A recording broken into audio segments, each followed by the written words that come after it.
नमस्कार साथियों, यूएस तंवर के डिजिटल प्लेटफॉर्म पर आपका हार्दिक स्वागत है। मैं आप लेके आया हूँ आपके लिए सॉल्यूशन पेपर एग्रीकल्चर का।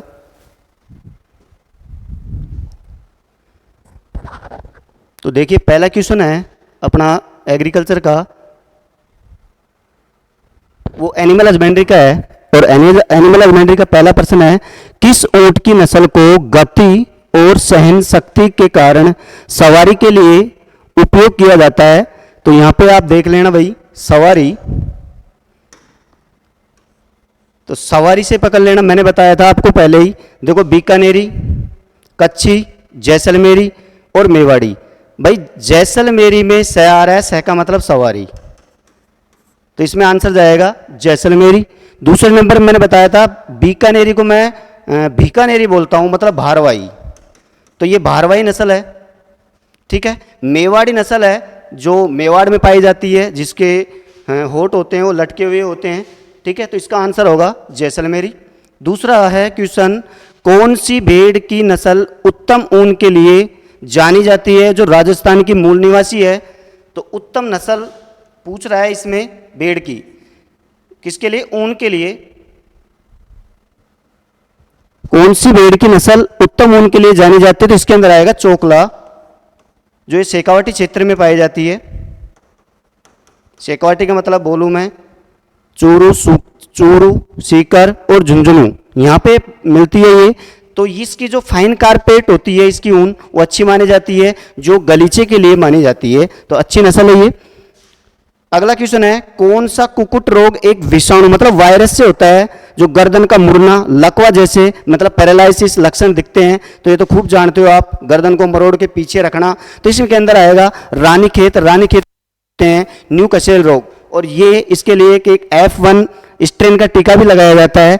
तो ये इसके अंदर आएगा रानीखेत। बेटे ये तीनों पर्सन हैं जो हमने यहाँ पे जो जेट के टेस्ट पेपर लिए थे, यहाँ पे प्रोवाइड कराए थे, उसके अंदर सेम टू सेम ऐसे कैसे पर्सन डले हुए हैं, तीनों के तीनों। अगला क्वेश्चन है,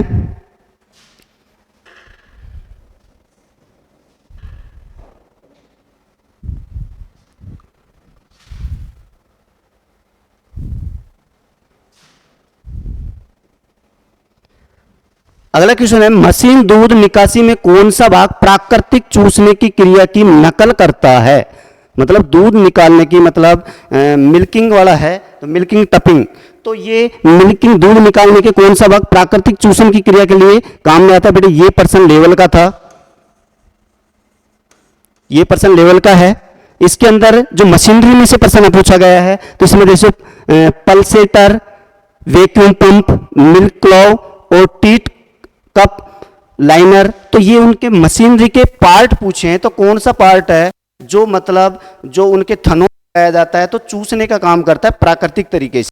तो इसमें आएगा पल्सेटर, ये वाला आएगा पार्ट, जो प्राकृतिक रूप से ये इसमें काम में लिया जाता है। आगे अगला क्वेश्चन है, साइलेज निर्माण के दौरान किण्वन फर्मेंटेशन की बढ़ावा देने के लिए सामान्यतः कौन सा पदार्थ मिलाया जाता है? मतलब साइलेज के अंदर जो किण्वन क्रिया होती है, उसको बढ़ावा देने के लिए, मतलब ज्यादा दिनों तक इसको सुरक्षित रखा जाए, उसके लिए क्या मिलाया जाता है? तो इसके अंदर नमक तो मिलाते ही नहीं है, चूना, कैल्शियम कार्बोनेट नहीं मिलाते हैं, यूरिया भी नहीं मिलाते हैं। यूरिया तो उसमें मिलाया जाता है जो चारागाह होते हैं, चारागाह, जो दूषित चारागाह होता है, तो उसको छिड़काव उस पर जरूर कर देते हैं इसका। तो इसके आंसर देख रहा है, इसके अंदर ऐसे ही निकल जाएगा। तो इसके आएगा गुड़, जो गुड़ होता है, जगरे, मतलब गुड़ को बोलते हैं जगरे, तो इसका अपने इसमें छिड़काव करते हैं।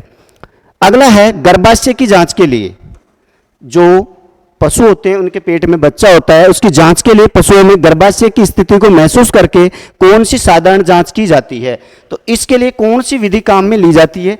तो ये तो आप जानते हो, खूब काफी बार ये प्रश्न भी अपना दिया हुआ है जो जेट के अंदर। तो इसमें आएगा एक तो दुग्ध उत्पादन परीक्षण, ये तो कोई होता ही नहीं है। रेक्टम पाल्पेशन विधि, हाँ ये है। रक्तदाब, ये लेते नहीं है। रक्त मापदंड, तो ये ऑप्शन से जा रहा है। तो रेक्टम पाल्पेशन एक विधि होती है जो रेक्टम के द्वारा, मतलब गुदा के द्वारा इसमें जांच की जाती है, जो गर्भाशय होता है तो वहां पे उसकी जांच की जाती है। तो रेक्टम पाल्पेशन विधि होती है, इसके अंदर ही आएगा आंसर। अगला नेक्स्ट क्वेश्चन, पशुपालन का नेक्स्ट क्वेश्चन है,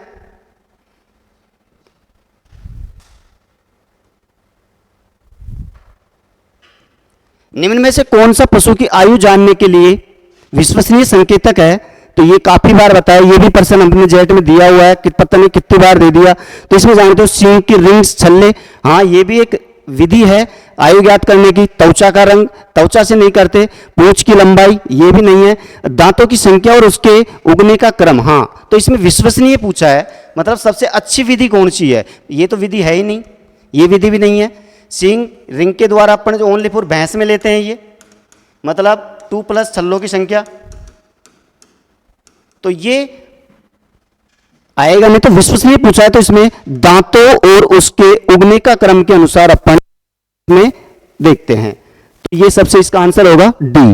भाई मैंने बताया था आपको कि 4 तरह के दांत पाए जाते हैं, जैसे इंसाइजर है, कैनाइन है, प्रीमोलर है, मोलर है। तो इन दांतों के मैंने दंत सूत्र भी आपको बताया था, अच्छी तरह से हल करवाया था इसमें। तो इसमें एक छोटा सा सीधा सा प्रश्न पूछ लिया कि कौन सी विधि सबसे अच्छी मानी जाती है, तो इसमें विधि मानी जाएगी, इसका आंसर आएगा डी। अगला क्वेश्चन, प्रमुख और विशाल माथा।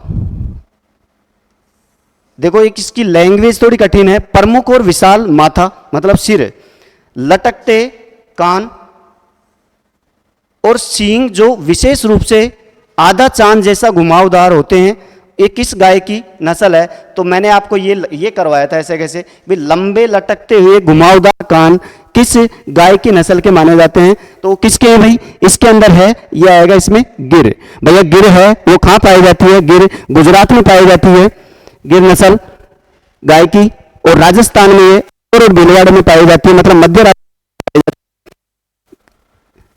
तो इसमें आएगा गिर। और मालवी है, ये मालवा का जो पठार होता है जो एमपी, तो वहां पे पाई जाती है। और थार पारकर है, तो ये थार पारकर आप जानते हो बेटे, थार को पारकर मतलब पाकिस्तान में पाई जाती है। और मुर्रा तो ये तो भैंस की नस्ल है, ठीक है। तो इसके अंदर आएगा आंसर गिर। अगला क्वेश्चन है, बैक्टीरिया का कौन सा समूह आमतौर पर डेयरी पशुओं में गलघोटू रोग के लिए उत्तरदायी होता है? बैक्टीरिया का कौन सा समूह, मतलब बैक्टीरिया का कौन सा समूह है जो आमतौर पर डेयरी पशुओं में गलघोटू रोग के लिए उत्तरदायी माना जाता है? Mycobacterium, Pasteurella, clostridium, bacillus. तो ये खूब पढ़ाया था मैंने, ये प्रश्न भी हमने जेट के अंदर दिया है, ऐसा कैसा आप चाहे मिलान कर लेना। तो गलघोटू रोग होता है एचएस, हेमोरेजिया सेप्टिसिमिया। तो एचएस जो रोग होता है उसके लिए कौन सा जीवाणु उत्तरदायी है? तो इसके लिए पास्चुरेला। अब ये 2 तरह का मैंने बताया था आपको, पास्चुरेला एक तो होता है बोविसेप्टिका, पास्चुरेला बोविसेप्टिका, 2 तरह के जो बैक्टीरिया पाए जाते हैं वो है। तो पास्चुरेला दिया है इसने, तो इसमें आएगा पास्चुरेला। और ये जानते हो क्लोस्ट्रीडियम सोविवाई, जिसके द्वारा एक रोग होता है। फिर ये बेसिलस एंथ्रेसिस, तो बेसिलस एंथ्रेसिस एंथ्रेक्स रोग का ये जीवाणु दिया था। तो इसके अंदर आंसर आएगा बी, पास्चुरेला। लास्ट 10वां क्वेश्चन है, मतलब 10 प्रश्न आए थे इसमें, 10वां है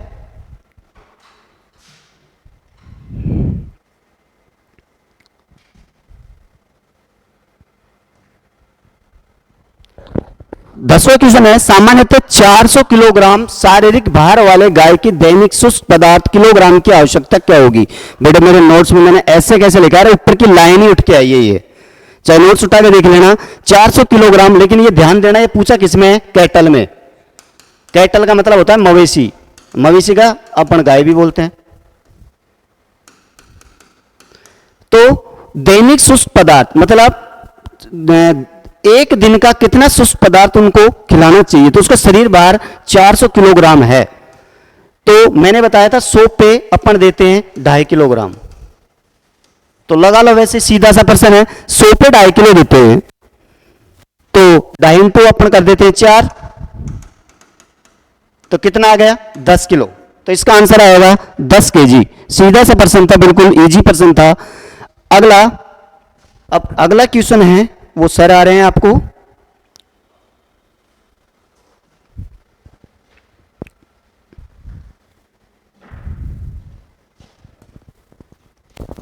नमस्कार साथियों, अगला क्वेश्चन हॉर्टिकल्चर से है।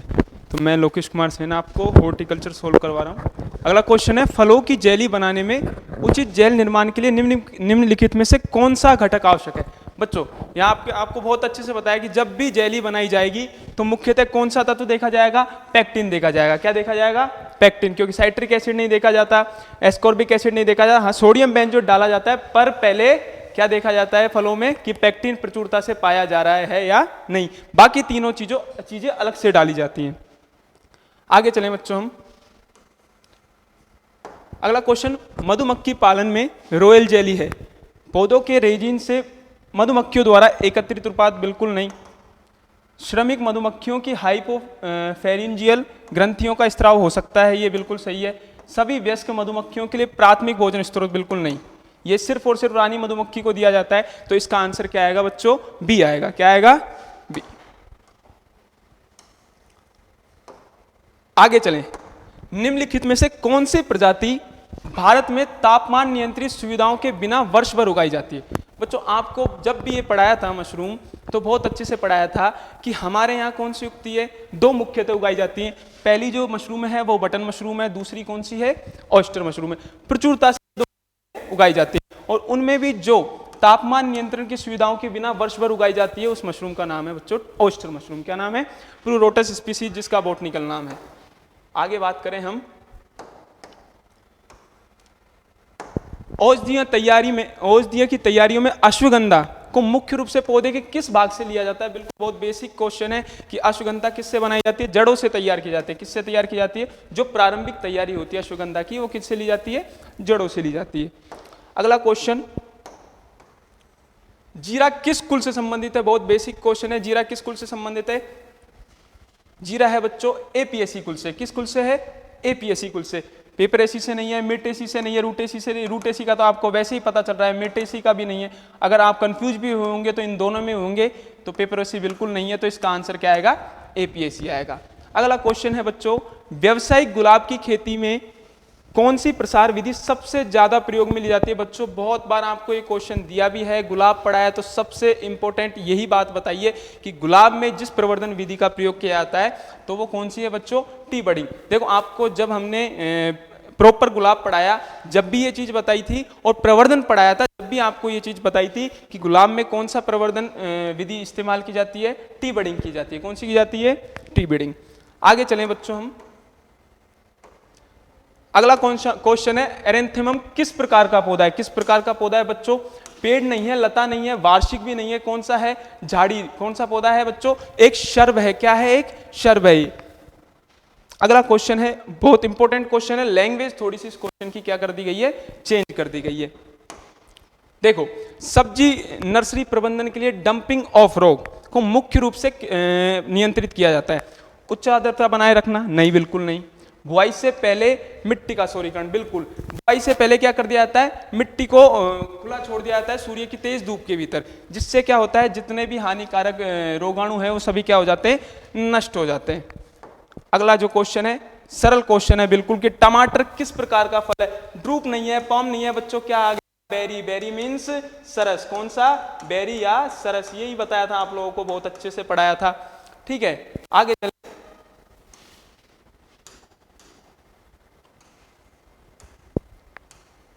हाँ जी, अगला क्वेश्चन क्या है कि प्रमुख खाद्य भागों के आधार पर भिंडी अबेलमोस्कुलस एस्कुलेंटर किस श्रेणी का पौधा है। आपने भिंडी खाई है सबने, अंदाजा लगा सकते थे कि जड़ वाली फसल है, नहीं साहब, जड़ वाली फल सब्जी है ही नहीं। आगे बात करें, फूल वाली भी नहीं है, पत्तेदार भी नहीं है, बचा क्या अपना, फल वाली सब्जी है। कैसी सब्जी है, फल वाली, बिल्कुल, बहुत बेसिक क्वेश्चन। आगे देखो, ये इंपॉर्टेंट क्वेश्चन है, इस क्वेश्चन में थोड़ी सी लैंग्वेज चेंज की गई है, और जहां तक जिस बच्चे ने इस क्वेश्चन को ढंग से नहीं पढ़ा है वो बच्चा इस क्वेश्चन का आंसर गलत ही करके आया होगा। बहुत अच्छे से बनाया हुआ क्वेश्चन है कि व्यावसायिक केले की खेती में रोग मुक्त रोपण। क्या देखो बच्चों, रोग मुक्त रोपण। हमने क्या पढ़ा है कि जब भी केला पढ़ा है तो हमने क्या पढ़ा है कि व्यावसायिक प्रवर्धन किससे किया जाता है, स्वार्ड सकर्स से किया जाता है। स्वार्ड सकर्स मतलब तलवार पुट्टी से, तलवार पुट्टी। पर बच्चों यहां पर पूछा क्या गया है आपसे कि रोग मुक्त रोपण करना है। क्या करना है, रोग मुक्त प्राप्त करने, तो उसके लिए बच्चों प्रकंद विभाजन नहीं, तलवार पुट्टी नहीं, जल पुट्टी नहीं, कौन सा किया जाता है, उत्तक संवर्धन किया जाता है, टिश्यू कल्चर पे ध्यान दिया जाता है। टिश्यू कल्चर के द्वारा ही आप रोग मुक्त या वायरस मुक्त पौधे प्राप्त करते हैं। यह अच्छा क्वेश्चन था बच्चों। आगे देखो अगला क्वेश्चन क्या है, निम्न, ये बच्चों अच्छा क्वेश्चन है, निम्नलिखित में से कौन सी नींबू प्रजाति अपनी उच्च रस सामग्री के लिए जानी जाती है और मुख्य रूप से विश्व में प्रसंस्करण उद्देश्यों के लिए उगाई जाती है। इस स्पीसीज के लिए पूरी की पूरी विशेषताएं आपके सवाल में दे दी गई हैं। बच्चों देखो वैलेंसिया नारंगी, मैं आपको इसका डायरेक्ट आंसर बता के इसके बारे में बता रहा हूं। ये इकलौती ऐसी, एक तो ये बिल्कुल एक्चुअल मैंड्रियन है ही नहीं, ये क्या है, आर्टिफिशियल रूप से तैयार की गई है। इसमें क्या होता है बच्चों, रस अधिक मात्रा में पाया जाता है, इसीलिए इसका प्रसंस्करण भी बहुत ज्यादा किया जाता है। इसके प्रसंस्करण का कारण भी क्या है, इसके अंदर हाई कंटेंट में क्या होना, रस होना, जूस होना।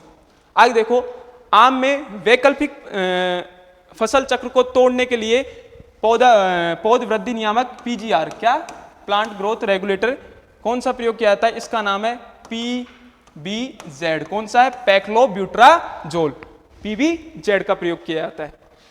अगला क्वेश्चन, नया बाग लगाते समय क्या करते समय, नया बाग लगाते समय कौन सा स्थान चयन के लिए प्राथमिक विचार नहीं है। नया बाग लगा रहे हो आप, मैंने आपको स्थान का चुनाव बहुत अच्छे से बताया था, उसके अंदर मैंने आपको बताई थी कि हाँ बिल्कुल हमने पढ़ा था कि मृदा वाला पॉइंट पढ़ा था कि आप बाग लगा रहे हो तो आपको पता तो होना मृदा कौन सी है, क्योंकि ऐसा तो है नहीं कि आज आपने लगाया 4 महीने बाद आपको दूसरी फसल लगानी है, आप मिट्टी के साथ काम चला लोगे, नहीं।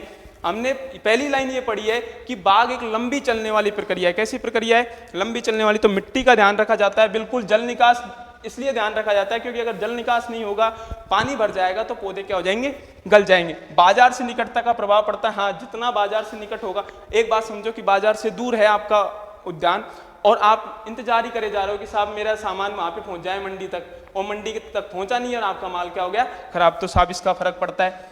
अगला है खेत में फसल चक्र, इसको थोड़ा सा लेट पढ़ाऊंगा। लास्ट देखो परागकणकारी किस्मों की उपलब्धता, बिल्कुल अगर परागण ही नहीं होगा, परागकण ही नहीं होंगे किसी पौधों में, तो फिर वहां पे परागण कैसे होगा, और परागण नहीं होगा तो बच्चों फल नहीं बनेंगे। और लास्ट जो ऑप्शन है आपको मैं बताना चाह रहा था, खेत में फसल चक्र। बच्चों फसल चक्र का ध्यान इसलिए नहीं दिया जाता है, तो पहला तो आप पॉइंट क्या ही पकड़ लो इसमें कि साहब क्रॉप रोटेशन हो रहा है, फसलों का चक्र हो रहा है, तो फसल तो है ही नहीं।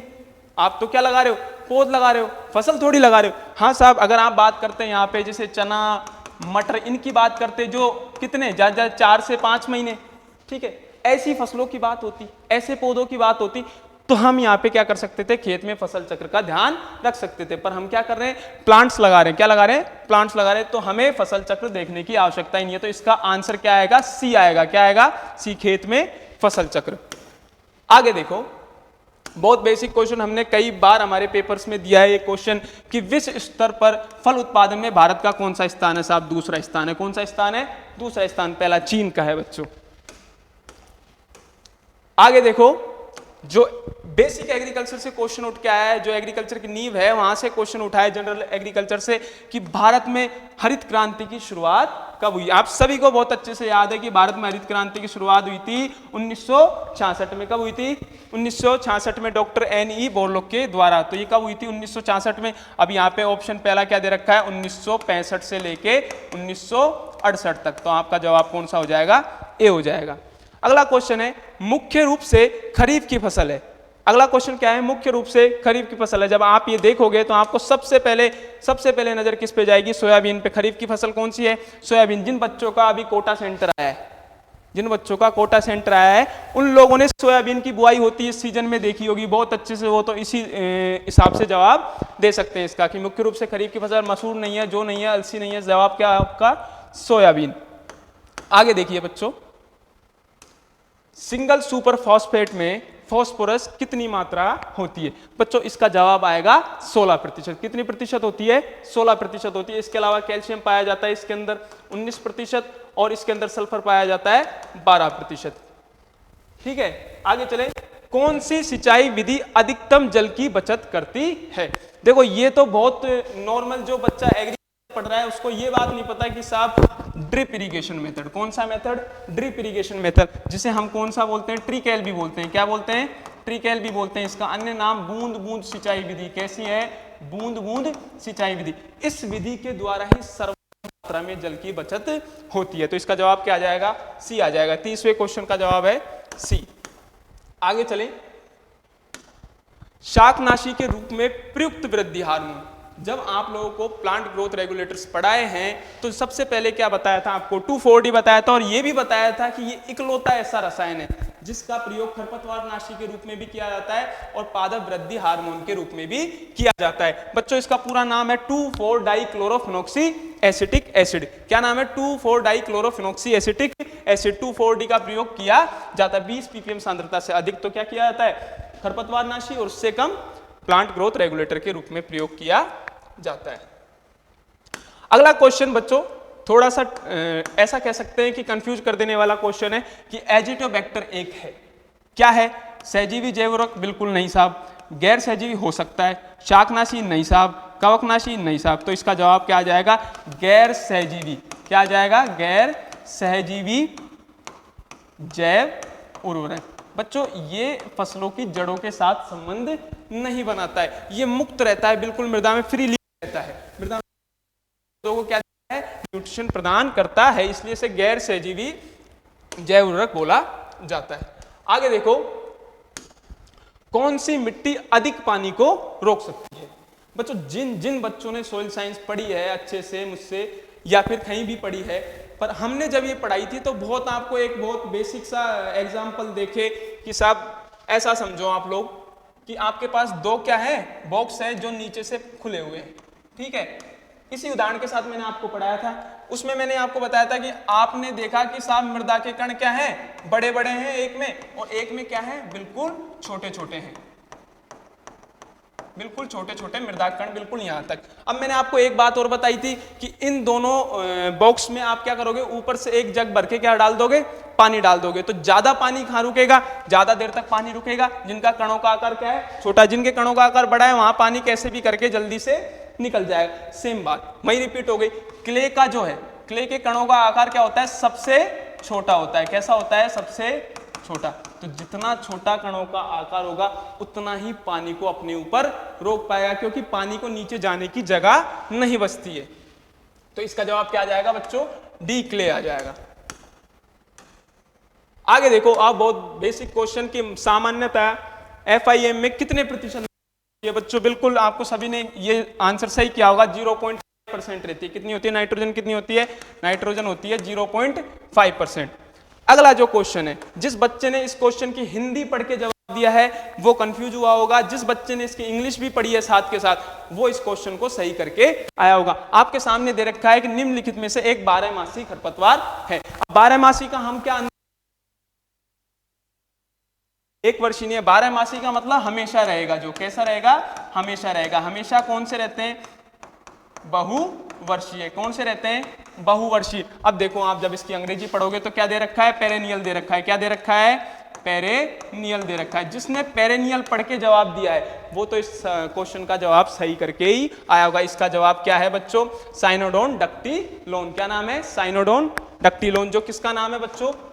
धूप घास का नाम है। किसका नाम है? धूप घास का बॉटनिकल नाम है। आगे चलें बच्चों, अगला क्वेश्चन क्या है? अगला क्वेश्चन है सूरजमुखी किस फैमिली से संबंधित? ग्रेमिनी से नहीं है, मालवेसी से नहीं है, लेग्यूमिनेसी से नहीं है, कौन सा है? कंपोजिटी। कौन सा है बच्चों? कंपोजिटी इसका आंसर। आगे देखो, अगला क्वेश्चन क्या है बच्चों? अगला क्वेश्चन है कि साहब मोती बाजरा का वानस्पतिक नाम क्या है? अब देखो, आप लोग यही देख के घबरा गए कि साहब हमने तो फिर कैसे अब आप देखो इसके ऑप्शन जब देखोगे तो आपको समझ में आएगा। होर्डियम वल्गर बिल्कुल नहीं है साहब। एलुसिन कोराकोना बिल्कुल नहीं है साहब। ट्रिटिकम एस्टिवम नहीं है। बचा कौन सा? पेनिसिटम ग्लूकम। हमको बाजरे का वानस्पतिक नाम क्या है? पेनिसिटम ग्लूकम। तो हम बिल्कुल क्या करेंगे? इसका सही जवाब क्या है? डी है। क्या है? डी। आगे चले बच्चों, अगला क्वेश्चन है पार्थेनियम का जैविक नियंत्रण क्या है? पार्थेनियम गाजर घास। क्या है बच्चों? गाजर घास, जिसे हम क्या बोलते हैं? कांग्रेस घास भी बोलते हैं। क्या बोलते हैं? कांग्रेस घास भी बोलते हैं, जो भारत को जबरदस्ती दी गई थी। कांग्रेस घास भारत को जबरदस्ती दी गई थी। गाजर घास बहुत बेकार खरपतवार है बच्चों। इसके जैविक नियंत्रण के लिए हम किसका प्रयोग करते हैं? जाइगोग्रामा बाइकोलराटा का। किसका प्रयोग करते हैं बच्चों? जाइगोग्रामा बाइकोलराटा का प्रयोग करते हैं। अगर एक क्वेश्चन की तरफ बढ़े तो बच्चों हम पाते हैं क्या क्वेश्चन है, निम्नलिखित में से कौन सी सिंचाई विधि लहरदार स्थलाकृति के लिए उपयुक्त रहती है? बच्चों लहरदार थोड़ा सा क्वेश्चन की लैंग्वेज चेंज कर दी गई है। देखो मैंने आपको बताया था जब स्प्रिंकलर पढ़ाई थी कि जैसे जो ऊबड़ खाबड़ क्षेत्र है, ये क्वेश्चन हमने जो लास्ट पेपर लिया है ना बच्चों, इसमें भी ये क्वेश्चन दिया है कि जो ऊबड़ खाबड़ जो क्षेत्र होते हैं उनके लिए कौन सी विधि का प्रयोग किया जाता है? बच्चों ऊबड़ खाबड़ मतलब लहरदार स्थलाकृति, तो उसके लिए कौन सी विधि प्रयोग की जाती है? स्प्रिंकलर, जिसे हम कौन सी विधि भी बोलते हैं? फव्वारा विधि भी बोलते हैं। बिल्कुल क्लियर, सभी बच्चों का जवाब सही हुआ होगा। और अगला लास्ट क्वेश्चन जो आपके मेट्रोलॉजी से दिया गया है, क्वेश्चन क्या है बच्चों कि किसी क्षेत्र में, एक सेकंड, किसी क्षेत्र में तुलनात्मक रूप से लंबी अवधि के दौरान मौसम की सामान्यीकृत स्थिति या मौसम की स्थिति का योग क्या कहलाता है?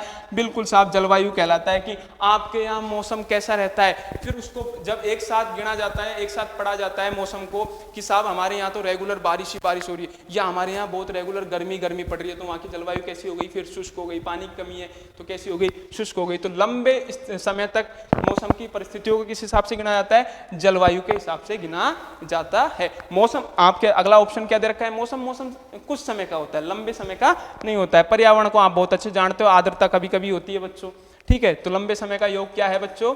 जलवायु। इसी के साथ हम एग्रीकल्चर के क्वेश्चंस का समापन करते हैं। मुझे आशा है कि आपके पेपर बहुत अच्छा हुआ होगा, आपने बहुत अच्छे से क्वेश्चन अटेम्प्ट किए होंगे। जिन बच्चों ने अच्छे से क्लासेस लिए हैं उनने अच्छे से पेपर को किया होगा। धन्यवाद आप सभी का बहुत।